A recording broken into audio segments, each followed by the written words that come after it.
Saudara, sampai saat ini masih menjadi sebuah misteri kemunculan pagar laut di pesisir Laut Tangerang, yakni sepanjang 31 kurang lebih, ini 31 kilometer yang membentang.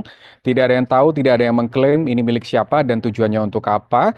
Dan sampai saat ini masih menjadi pertanyaan yang besar. Apa tujuan dibangun sebuah pagar laut dan juga siapa yang membangun? Tapi untuk kali ini kita akan membahasnya dengan Deputi Eksternal Walhi Nasional, sudah ada Mas Mukri Fitriana. Mas Mukri, selamat sore. Selamat sore. Oke, Mas, bagaimana respons dari Walhi ketika melihat tiba-tiba ada muncul pagar laut dengan panjang 31 kilometer? Apakah sudah ada penelusuran tersendiri, Mas? Biasanya kan dari Walhi suka melakukan penelusuran tersendiri. Siapa dan apa sudah ketemu nggak, Mas? Eh, Kalau kaget terhadap pagernya, iya, karena itu metode baru gitu ya. Tapi kalau terkait dengan apa motif dan misi besarnya udah nggak kaget lagi. Kenapa? Karena pada tahun 2015 akhir ya, saat itu masih bupatinya Pak Jaki, saya pernah berselisih kira-kira gitu ya, Walhi. Kenapa berselisih? Karena menolak bahwa pantai utara Kabupaten Tangerang itu akan direklamasi. Nah, kenapa kita kemudian berkeras menolak? Karena memang berdasarkan dokumen rencana pembangunan jangka panjangnya, tahun 2010 sampai dengan tahun 2030 itu pantai utara Kabupaten Tangerang dalam arahan pola pemanfaatan ruang itu sudah dialokasikan untuk reklamasi. Nah, pada tahun 2015 bulan Desember lalu, dengan terang misalnya Pemda itu menyebut akan menggandeng dua perusahaan, itu namanya Saling Group dan Agung Sedayu. Bahkan ditargetkan direncanakan untuk bangun areal reklamasi luas 9.000 hektar. Nah, memang ini agak unik kalau di Mengkabuplase berdasarkan petanya ya, peta dalam lampiran eh, arahan tata ruang itu sudah di kapling-kapling memang. Dan lucunya di cara mengkamuflasenya itu kan dia model penjelasannya lewat legenda. Ini buat apa nih legendanya? Di situ ada memang untuk legenda reklamasi, tapi hanya berupa titik-titik. Nah, kemudian di tengah laut justru ada jalan, gitu tuh. Ini apa?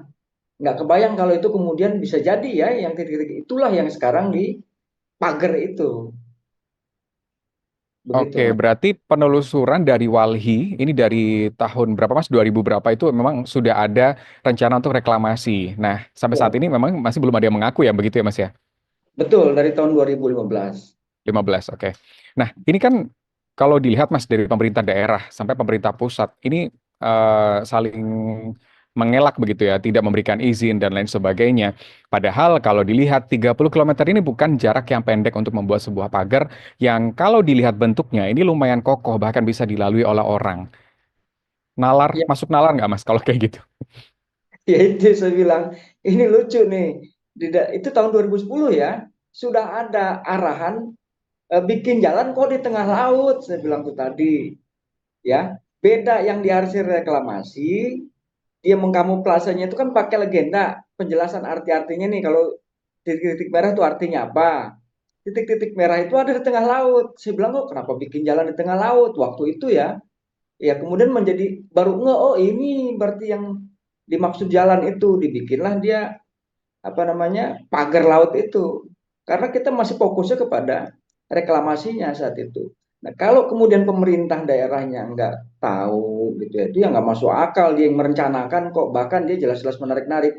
Bisa jadi kalau DPRD yang sekarang yang baru terpilih hasil pemilu 2014 mungkin saja mereka nggak tahu gitu. Tetapi kalaupun nggak tahu, disinilah momentumnya untuk tahu. Nah, jadi setiap 5 tahun sekali itu kan ada yang namanya peninjauan atau review ya, review tata ruang, dan tahun 2025 inilah momentumnya bagi yang belum tahu untuk mendengarkan aspirasi dan keluhan masyarakat, termasuk kita dari wahana lingkungan hidup yang merasa keberatan.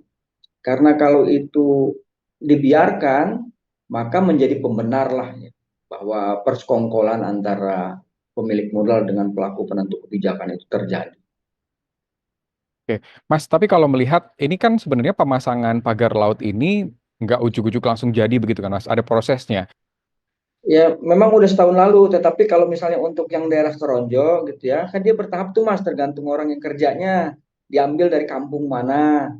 Kalau untuk Ronjo ini mulainya itu sekitar 5 bulanan lalu. Emang dia beda, jadi dia spot-spot tuh. Ya, Oke, di mana yang berarti mungkin bisa didahulukan, dia dahulukan seperti itu ya.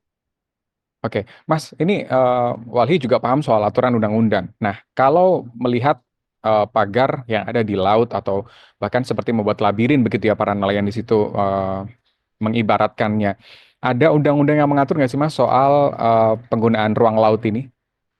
Ada namanya rencana zonasi wilayah pesisir dan pulau kecil. Jadi itu satu. Yang kedua ada namanya rencana detail tata ruang. Setiap rencana itu apa? RDTL itu juga punya rencana zonasi. Kemudian khusus wilayah laut yang tadi saya sebutkan, rencana zonasi wilayah pesisir dan pulau-pulau kecil.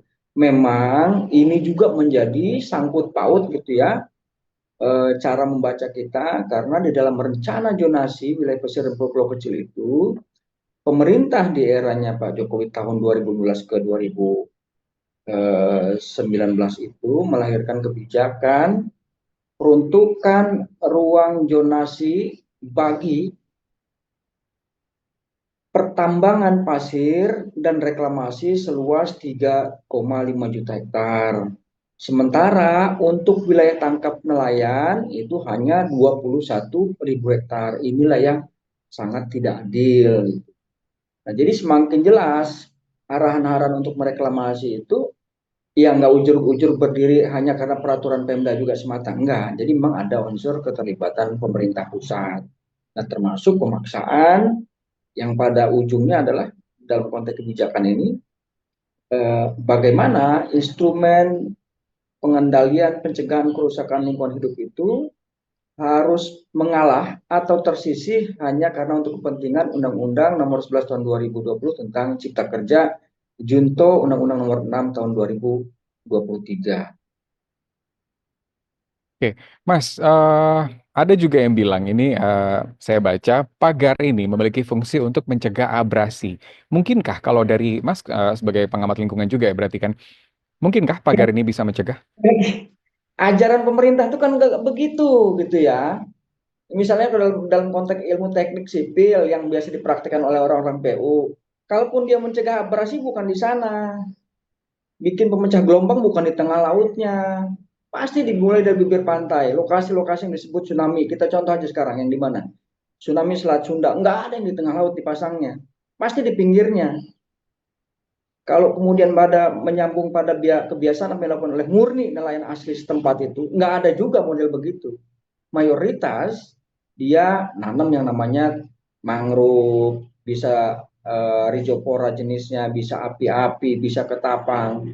Apapun yang disesuaikan dengan kondisi lingkungannya. Kalau dia belempung, tanah endapan biasanya lebih cepat tuh api-api. Jadi masyarakat pesisir tuh murni lebih tahu lah. Nggak ada konsep begitu. Kalaupun ada ya mungkin ya uji coba atau memang dia diperintah. Tapi prinsipnya nggak dikenal. Oke, oke. Mas, jika benar ini adalah fungsinya nanti untuk dilanjutkan ke reklamasi begitu, dampak lingkungannya seperti apa yang bisa diprediksi nanti? Ya dampak lingkungannya itu pasti kencang banget ini. Karena begini ya, ada eh, yang unik di Kabupaten Tangerang ini, dia ada dua nih pernyataan luas. Yang satu 103 ribu hektar, yang satu luas 96 ribu hektar, luas wilayahnya. Anggap saja dua-duanya benar lah, karena kita cuma baca dokumen gitu ya. Kalau kemudian dari luas total wilayah sebagaimana ketentuan Undang-Undang Tata Ruang itu, satu aja contohnya yang perlu kita ambil adalah tentang ketersediaan ketercukupan ruang terbuka hijau. Kabupaten Tangerang ini cuman 13 hektar, artinya 0,1 hektar dari total luas wilayah. Sudah terjadi pelanggaran undang-undang, konsekuensinya apa?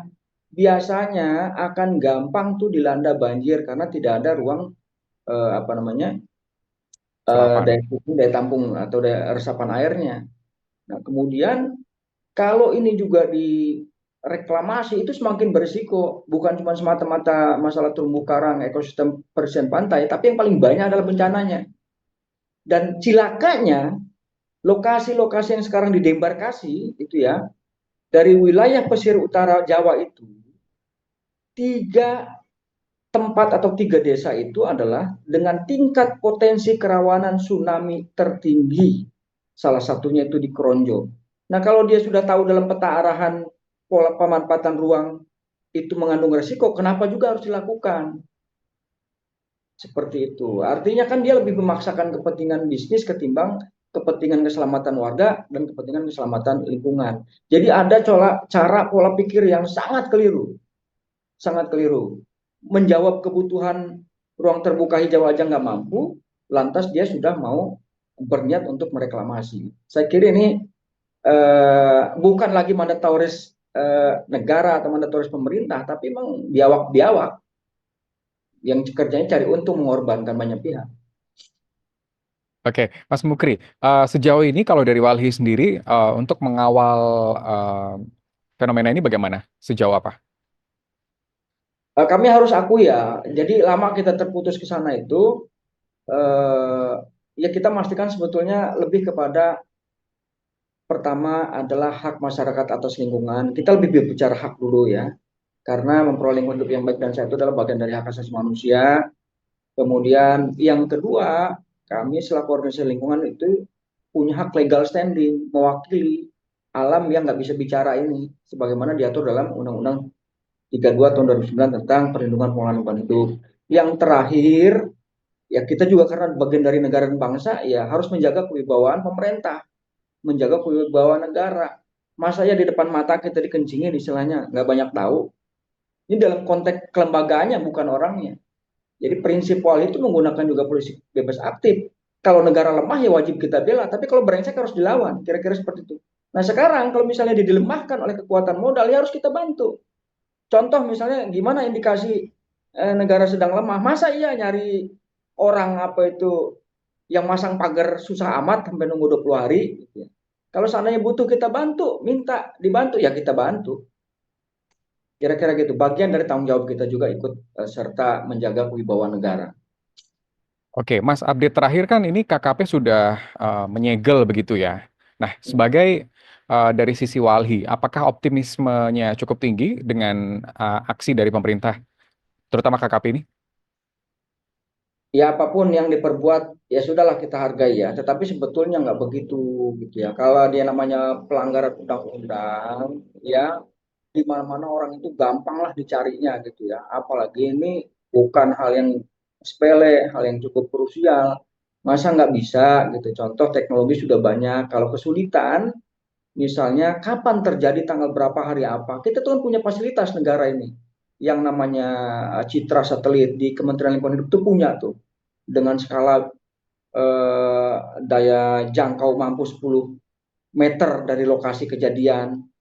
Aktivis-aktivis saja punya, nggak mungkin kalau kemudian pemerintah nggak punya. Kalau untuk mencari rekam jejak kapan terjadi dan siapa, gitu ya. Termasuk menelusuri siapa aktor-aktor pemodalnya.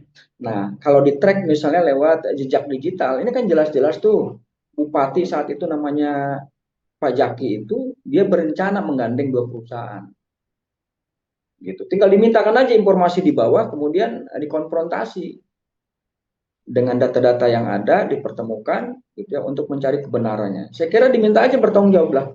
Dan buat perusahaan juga nggak usah khawatir, yang namanya kita keliru kan bisa aja. Yang penting kita sekarang butuhkan tanggung jawab. Nah kalau masih nggak juga ya negara harus menggunakan kekuatan instrumen hukumnya. Oke, Mas Mukri Fitriana dari Debat Eksternal Walhi Nasional, terima kasih. Ini sudah terjawab semua, Mas. Tadi sempat dibocorkan juga penelusuran dari Walhi dari beberapa tahun yang lalu yang ternyata sudah ketemu. Nah, ini tinggal kolaborasi dengan beberapa pihak terkait dan juga pemerintah dan membutuhkan aksi tegas dari pemerintah ya, Mas ya, untuk menindak ini mungkin secara hukum begitu ya. Mas Mukri Fitriatna, terima kasih atas waktunya. Selamat sore, Ya Mas. sama-sama, selamat sore. Itu tadi wawancara kami dengan Walhi Nasional terkait munculnya pagar misterius di perairan Tangerang dan mengakhiri sedang viral hari ini. Saya Rusdi Maulana, sampai jumpa.